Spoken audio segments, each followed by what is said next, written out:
வணக்கம் டியூ மீனவன். இன்றைக்கி நம்ம முட்டம் ஹார்பருக்கு எதுக்கு வந்திருக்கோம் அப்படின்னு பார்த்தீங்கன்னா, கடல் மேலே தமிழ்நாட்டில் உள்ள எல்லா மீனவ யூடியூபருமே ஒன்று சேர்ந்து மீன் சமைச்சு சாப்பிடலாம் அப்படிங்கிறதுக்காக ஒன்று சேர்ந்து வந்திருக்கோம்.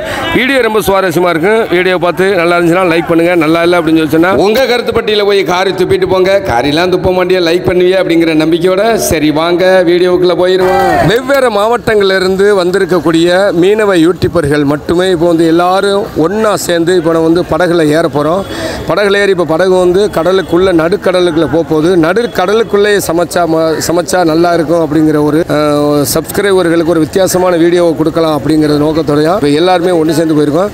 கடலுக்கு உள்ளே போய் அங்கே வந்து ஒரு பெரிய ஒரு தீவு ஒன்றை சந்தித்தோம். அந்த தீவு அது என்னமோ ஒரு பாறைன்னு சொன்னாங்க. அதையும் வந்து உங்களுக்கு நான் வீடியோவில் காட்டுறேன். இதில் பார்த்துருக்கீங்களா, இதுலேயும் வந்து எல்லாருமே வந்து யூடியூபர்ஸ் தான். அவங்க உங்களுக்கு தெரியும்னு நினைக்கிறேன். தெரியலைன்னு சொன்னால் இந்த வீடியோவை ஸ்கிப் பண்ணாமல் பார்த்துக்கிட்டே இருங்க. உங்களுக்கு நான் வந்து அடுத்தடுத்து அது யார் யார் அப்படிங்கிற பேரையும் நான் உங்களுக்கு சொல்கிறேன்.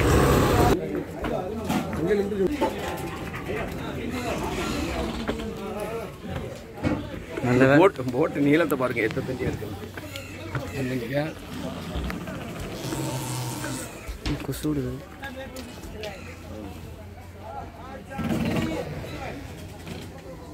போட்டை பார்த்தீங்கன்னா எவ்வளோ நீளம் இருக்குன்னு போட்டு அவ்வளோமே வந்து 150 அடிக்கு மேலே தான் இருக்கும் போல். அது இங்கே உள்ள போட்டுகள் அவ்வளோமே பார்க்கும்போது எல்லாமே வந்து ஒரு கிரிக்கெட் ஸ்டேடியம் மாதிரியே இருக்குது. இது மாதிரி வந்து கடல் மேலே இருந்து தங்கி மீன் பிடிச்சிட்டு வர்றதுனால அவங்களுக்கு வந்து எல்லா வலகயிறு எல்லாமே நிறையா ஏற்ற வேண்டியது இருக்குது. அந்த பாருங்க அதில் மடி எவ்வளோ இருக்குன்னு பாருங்கள்.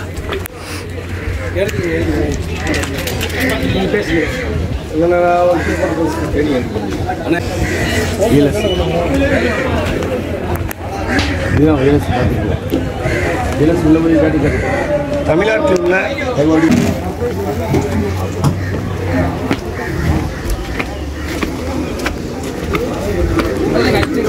நல்லா இருக்கீங்களா?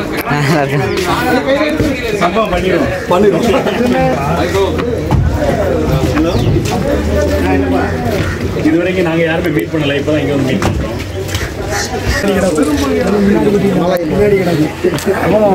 எனக்காவது தூங்கி எந்திரிச்சு வருவான். வயிற்றுல இடம் இருக்கும் இல்லையா? அப்புறம் வடச்சனை ராஜனை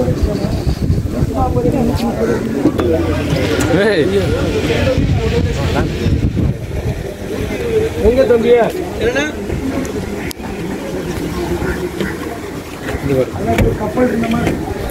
தமிழ்நாட்டில் உள்ள அனைத்து மீன்களை பற்றி மீனவர்களையும் பற்றி எடுத்து சொல்லக்கூடிய அனைத்து யூடியூபர்ஸையுமே இப்போ வந்து நம்ம வீடியோவில் நீங்கள் பார்த்துருக்கீங்க.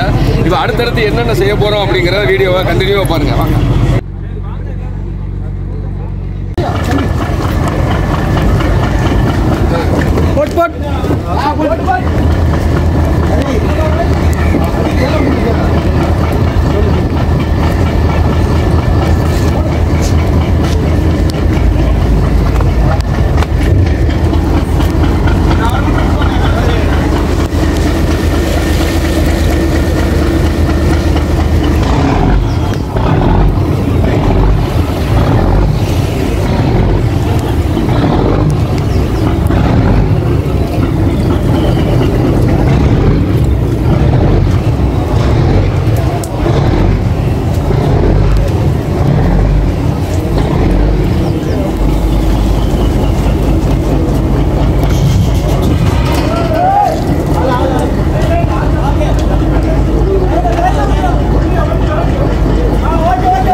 கம்ப்ளீட்டாக முட்டை ஆர்பரை விட்டு வெளியே போகிற அந்த காட்சியை தான் இப்போ நீங்கள் பார்க்குறீங்க.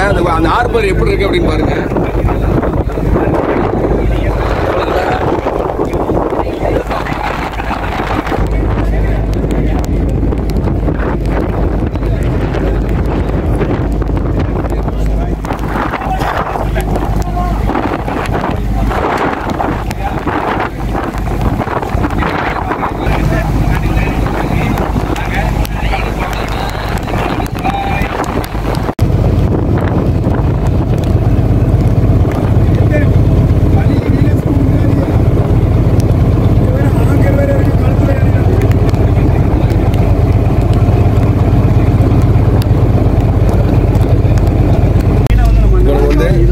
சாப்பிட்றதுக்கு மீன் வாங்கியிருக்கேன். அந்த மீனை இப்போ வந்து உள்ளேருந்து எடுக்க போகிறாங்க. இங்கே தான் வந்து மீன்கள் எல்லாமே வந்து பதப்படுத்துறதுக்காக வைக்கிற இடம்.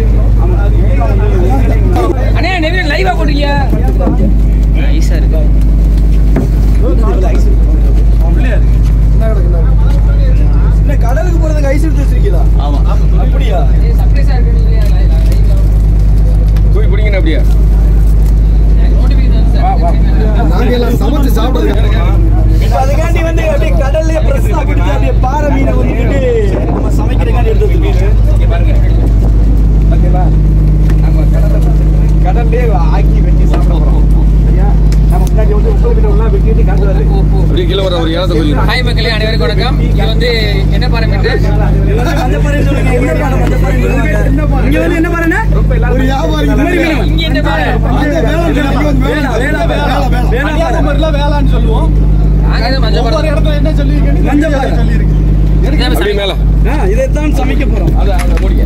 அத பாருங்க. மேல வர ரத்தம் சொட்ட சொட்ட. அப்படியே பாட்டிங்க. 1 2 3. நீ ஒரு மீன் ஏறா, நான் ஒரு மீன் ஏறா. இப்போ நம்ம கையில் இருக்கிற பாறை பார்த்தீங்கன்னா பாறையில் நிறைய வகைகள் இருக்கு. ஆனால் இந்த பாறையை ருசியை தட்டிக்கிறதுக்கு எந்த பாறையும் இருக்காது. அந்த அளவுக்கு ரொம்ப செம்ம டேஸ்டா இருக்கு. எல்லா மீனவ யூடியூபருக்குமே இன்னைக்கு வந்து இந்த பாறையை தான் இன்னைக்கு சமையல் வச்சு கொடுக்க போறோம். அதை வெட்டி சமைச்சு எப்படி சாப்பிட்றோம் அப்படிங்கறத இந்த வீடியோவில் உங்களுக்கு காட்டுறேன். ரொம்ப நாளா கப்பல்ல வேலை கட்டிடல, இப்ப வேலை கொடுத்துருக்கு பாரு.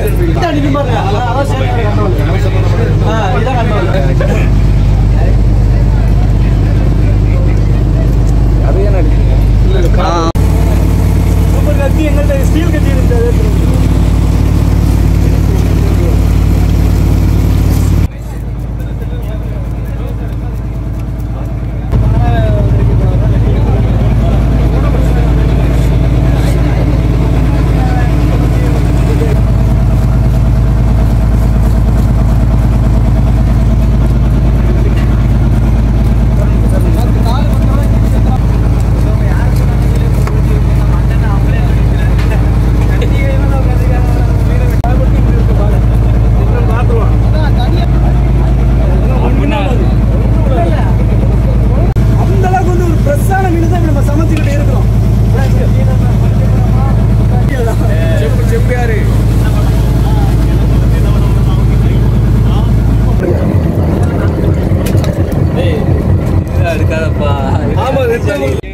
மீனவராக இருந்தீங்கன்னா அவங்களுக்கு வந்து பிரைவேட்டாக இருந்தாலும் சரி அல்லது கவர்மெண்ட் சைடாக இருந்தாலும்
ஓட்டு நிழலுக்கு அப்படியே கூடயே வருது.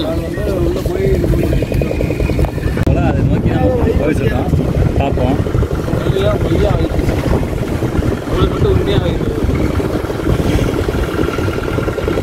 சூடு வச்சு தான் எடுப்பாங்களோ? மீன் பாறை குட்டி கிடக்கப்பா. கிளிஞ்சான் கிடக்கப்பா, கிளிஞ்சான்.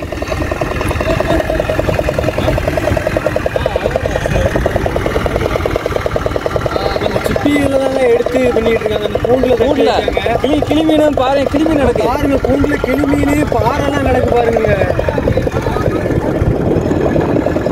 மீன்லாம் வந்துருக்குங்க அந்த சிப்பியோட. பாருங்க எவ்வளவு மீன் பிடிச்சி போட்டுருக்காங்க. பையன் நிறைய மீன்.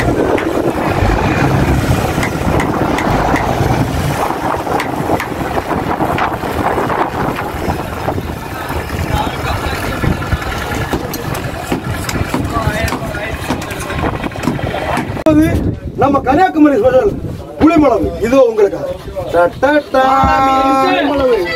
எப்படி இருக்கு? கார சாரமா அந்த புளியோட பிளேவரும் அந்த மிளகாத்தோல் பிளேவர் தான். முதல்ல இந்த புளி மிளகாவை என்னன்னு பாத்துருவோம். ஆமா, உங்கள் மீன் ஒண்ணு பாத்துருங்க. முதல்ல குழம்பு ஊத்தி சாப்பிட்டு பாப்போம், அப்புறம் மீன். Number 1 test. பாருங்க உங்களுக்கு மீன் ஊத்துறாரு. நான் நக்க போறேன். ஆஹா, மீன் நம்பர் 1 டெஸ்ட். இதை பார்த்தா கொஞ்சம் காத்து மாதிரி இருக்கு. நல்லா இருக்கு மீன். நல்லா இருக்குல்ல?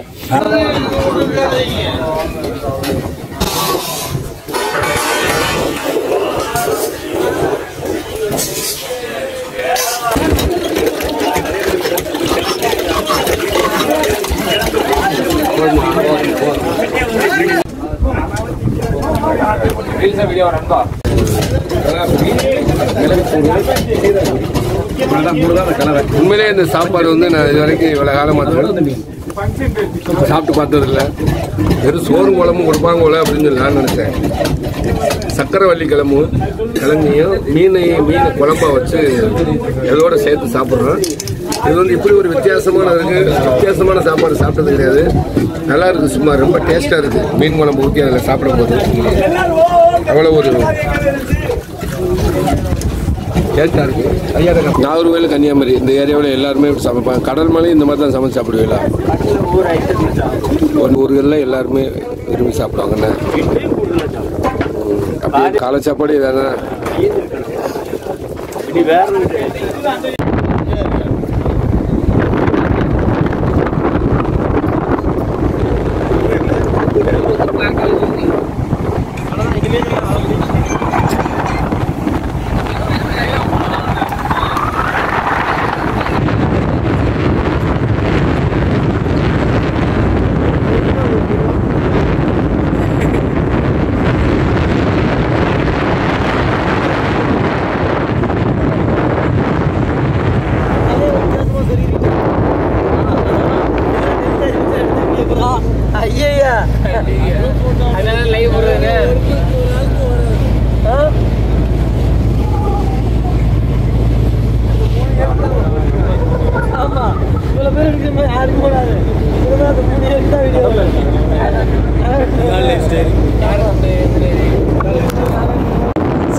மீன் வளர்க்குறாங்க.